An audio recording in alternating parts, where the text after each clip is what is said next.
Life is a miracle. To witness a mother give birth and a child grow up, to watch the gift of life unfold over the years, all those key moments imprint on your memory forever. And this process of growth and change is fascinating. It's why we show baby photos at weddings and wedding photos at funerals. But the most fascinating changes aren't external, but internal. Not to our body as much as to our soul, to who we become. In the Christian way, this process of change is called spiritual formation.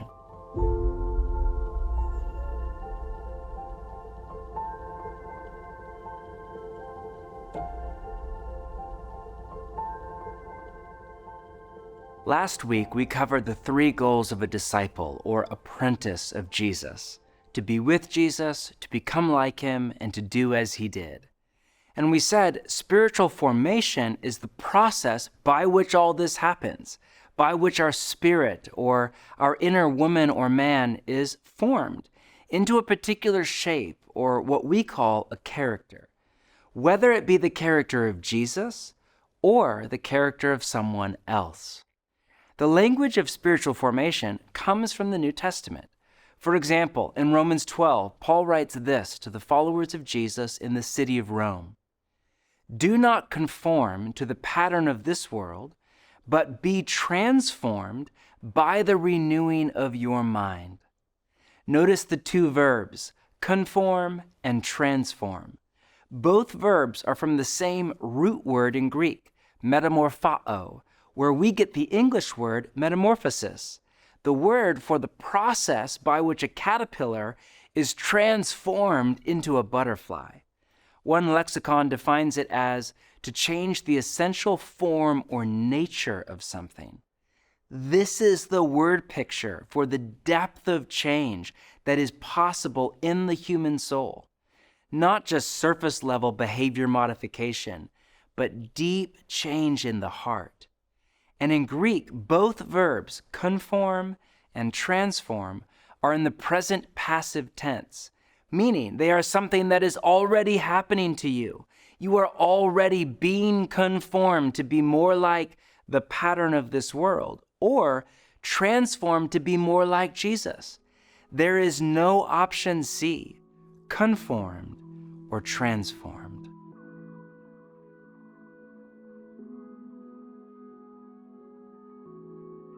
When I first moved to New York City, one of the things I noticed was how much the city itself shaped me. New York is a formation machine. It affects your level of aggression. It affects the pace at which you walk. In fact, sociologists tell us that if you live in New York for a while, you will actually begin to walk faster than people in other cities. The stories of New York, the architecture of New York, the history of New York all work on you subtly and slowly, where when you go back and visit your families for the holidays, they often say, "What's happened to you?" And the answer is, "New York has happened to me." But you're never really aware of it in any given moment. And I think that's such an important recognition for me as a pastor, because so often people are naive and they think, I'm not being shaped by anything. Sometimes non-Christians say, I don't want to follow Jesus. I don't want to be formed by religion. But the truth is, we're all being formed by something. The question's not, shall someone form me? The question is, who will form me? The question is not, who do I want to become? The question is, who am I becoming by the forces that are working on me? And I think Paul really understood the importance of making our formation conscious. He said to the Romans in Romans 12, do not be conformed to the image of this world. Why? Because that's what it does. He wanted the Christians in Rome to recognize and understand how Rome was shaping them into Romans. The stories of Rome, the religion of Rome, the architecture of Rome, the practices of what it meant to participate in the empire were making them Romans. So they had to discern their formation so they could be transformed. And this is what Jesus wants us to do, to figure out who Jesus is and how his story, his truth, his love, and his practices form us into his disciples.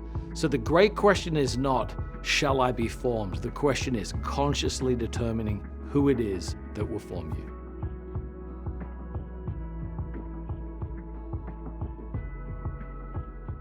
The first thing we need to understand about spiritual formation is this.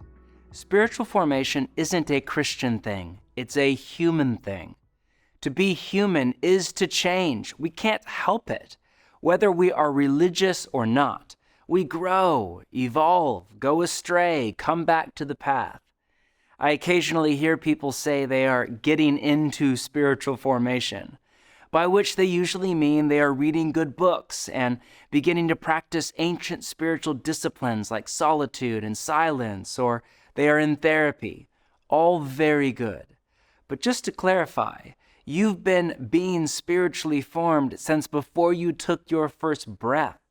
Spiritual formation begins in utero and continues through all our days, whether we are into it or not. Mother Teresa was a product of spiritual formation, and so was Hitler. Queen Elizabeth was spiritually formed, as was Genghis Khan. Their spirits were formed over a long period of time through a complex alchemy of genetic inheritance, family patterns, childhood wounds, education, habits, decisions, relationships, environments, and much more. Same with you and me. We've been formed. We're being formed, and we will be formed in the days to come. Spiritual formation is not optional. The problem is, most of our formation is unintentional. No one sits down one day and decides to be conformed to the pattern of this world. No one sets out to become bitter or angry or greedy or judgmental or fearful. It just happens. Simply by living in Manhattan or LA or wherever you call home and living a normal life. Because of that, I've found it incredibly helpful to name the forces in my life that are forming or deforming me. And in this session, we want to help you do the same. To that end, here's a paradigm we call unintentional spiritual formation. How we become who we become is a sacred mystery of the human soul, taunting the brightest minds of both science and spirituality. But there is a surprising level of agreement across disciplines. We are formed by 6 primary forces: our habits, our relationships, the stories we believe, our environment, time, and experience. The first 4 forces are more active, more about what we do. The last 2 are more passive, more about what is done to us. Let's take a deeper look at each one. We are formed by our habits. What we do on a regular basis, we become. Reading the news, doom scrolling on social media, going to the gym, the things we do something to us. They get into the core of our being and shape who we become. The journalist Charles Duhigg called this the power of habit. It's easy to think we're just watching Netflix or checking email late at night or buying another pair of shoes. But actually, we're turning a kind of invisible fulcrum in our heart in a particular direction. We're becoming a type of person. Secondly, we are formed by our relationships. We become like the people we spend time with. Think about your family and friends. The odds are very high that you dress like them, think like them, talk like them, vote like them, spend money like them, and so on. Third, we are formed by the stories we believe.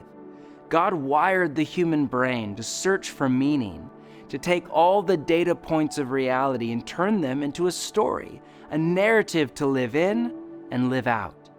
This is why we love movies and novels and telling stories around the campfire. And every day we are exposed to stories. Stories about what is the good life, what will make us happy, and what the meaning and purpose of life even is. These stories shape us far more than we realize. And whatever stories we come to believe are true, determine the kind of people we become. For example, one of the reasons so many marriages end in heartache is because no marriage can possibly live up to the story we are told by Hollywood and pop music.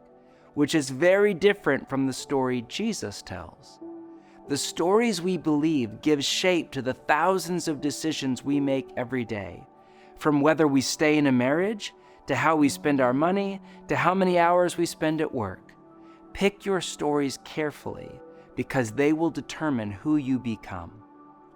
And our stories and relationships and habits all come from an environment. Whether you live in a small town or a global city, in a Western secular culture or a traditional religious culture, we all become like the place we live. And in the digital age, we all live in two places at once, in our city or town or area, and in the echo chambers of the algorithms that define our digital home. This may be good or it may be bad, but it is. You will become like your environment. These forces work on us slowly over time. They sneak up on us little by little and have a cumulative effect. We wake up one day and realize we've changed. And through experience, we are deeply shaped not just by what we do, but by what is done to us. Nowhere is this more true than in our family of origin and our childhood, but it's also true of our whole lives. Do we go to college or drop out of high school? Get our dream job or file for bankruptcy? Get married, get divorced, or stay single? Our experiences deeply shape who we become. In summary, we are formed by our habits, relationships, the stories we believe, and our environment. And this happens over time and through experience. We call this paradigm unintentional spiritual formation because it's a synopsis of how we are formed with no intentionality, just by waking up in the morning and going about our day. The question isn't, are you becoming someone? It's, who or what are you becoming? When I reflect on this paradigm, I find it both sobering and hopeful. Let me guide you in a short reflection exercise. Close your eyes for just a moment. Take a few deep, slow breaths. Ask God to direct your mind. Now, imagine yourself at 70 or 80 or 90. What kind of person do you see? Ask yourself, who am I becoming?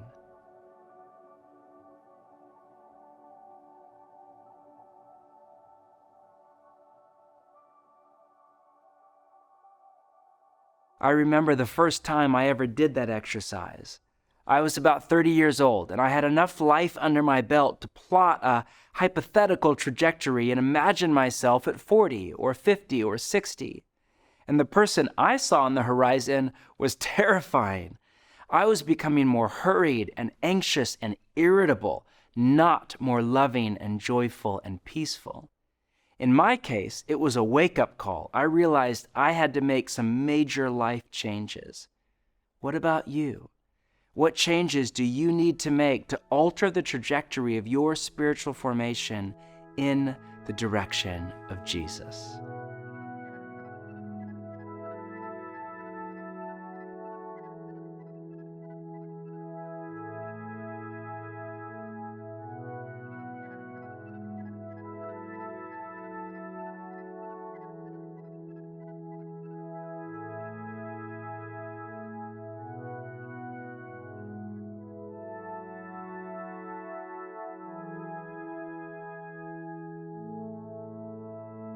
Thank you for listening.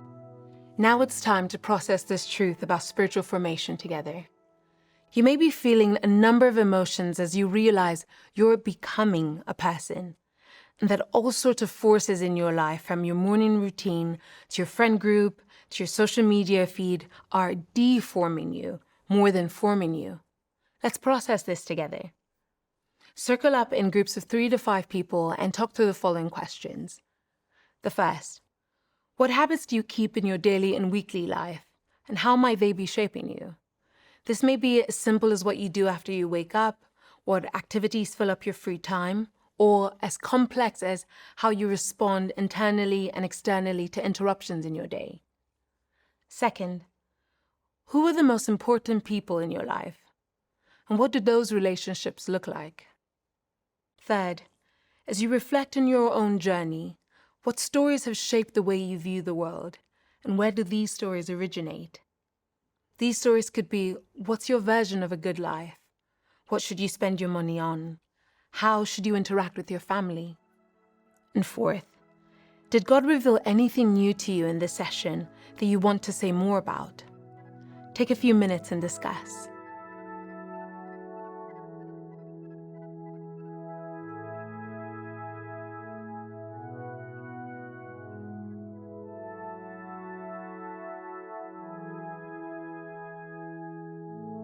Now it's time to take the next step. For those of you reading the Practice in the Way book alongside the course, this week we're reading part 2. And as we said in the last session, each week we'll offer a spiritual exercise for you to move forward in your discipleship to Jesus. Everything we offer is invitational. We make recommendations, you make decisions. But open up your guide to session 2 and let's explore this week's spiritual exercise.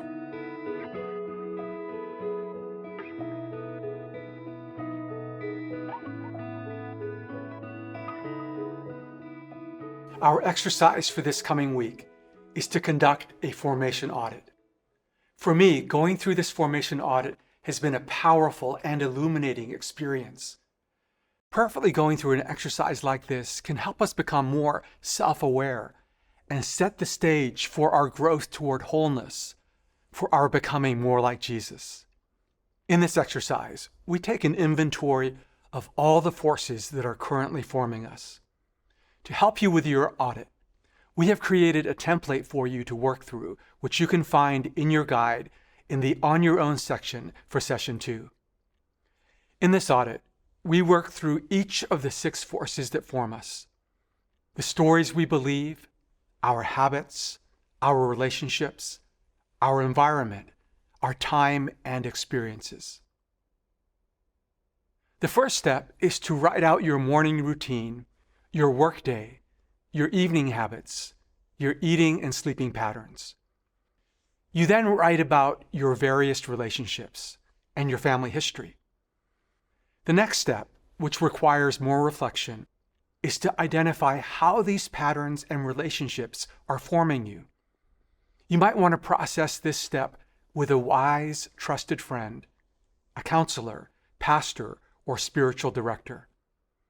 As you work through your formation audit, try not to be judgmental. Don't beat yourself up. Just write down everything that has shaped you, past and present. For example, you might look at your morning routine and notice that you start your day by reading the news. You might ask, what is this habit doing to me? What kind of person am I becoming by letting the news, much of which is alarming, be the first thing in my consciousness every day? As you reflect on your routine, you may consider how you might develop a new morning routine, like the one we started last week, beginning your day with quiet prayer and reading scripture. Similarly, as you reflect on your day at school or work, you might think about your interactions with people. Do they leave you feeling stressed and anxious, or energized and grateful? Finally, you might consider what you typically do at night. Do you tend to be on your phone, watching Netflix, or playing video games? Or perhaps you have a ritual that helps you recollect the day and give thanks.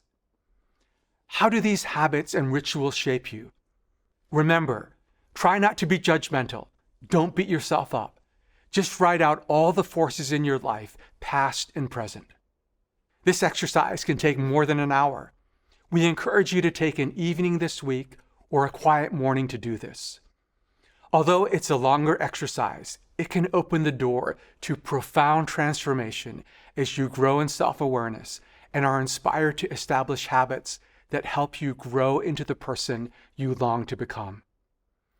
As you reflect on these forces, ask yourself, how are they forming me? Are they leading me to a sense of life and peace and closer to God? Or are they causing me to feel restless, anxious, and distant from God? As you continue your daily prayer rhythm you practiced last week, use some of that time to offer whatever feelings, desires, insights, or interactions you have to God, and pray that the Holy Spirit will lead you onto the path of life. As you conduct your formation audit, as David prays at the end of Psalm 139, may God search you and know your heart, test you and know your anxious thoughts, and see if there is any offensive way in you, and then lead you in the way everlasting.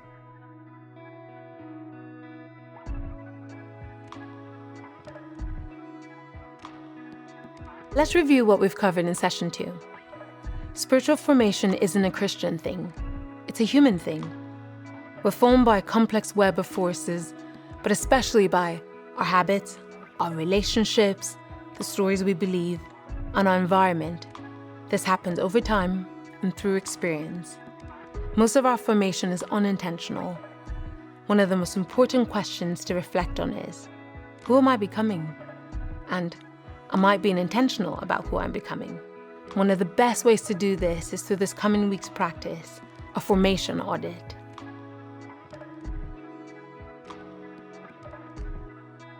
The philosopher Dallas Willard used to say, the main thing God gets out of our life is the person we become. It's hard for me to imagine right now, but one day I'm going to wake up and, God willing, I'll be 70 or 80 or 90 years old. And what will matter on that day is not how much money I made or how successful I was by the standards of the world or whether or not I saw that new TV series. What will matter is the person I became. This is why Saint Benedict in the 6th century said, day by day, remind yourself that you are going to die. He urged people to meditate every day on their coming death, not to provoke fear or dread, but to remind us, don't waste your life. Live for what matters, so that when we come to the end of our lives, we can die at peace. But this will require us to reflect on our life today and connect the dots between how we are living and who we are becoming. So as you apprentice under Jesus and you conduct your formation audit and start to make decisions about your life, may you live for what matters. May you treat each day as a precious gift to be stewarded with gratitude and joy. And may every day find you more and more at peace in God.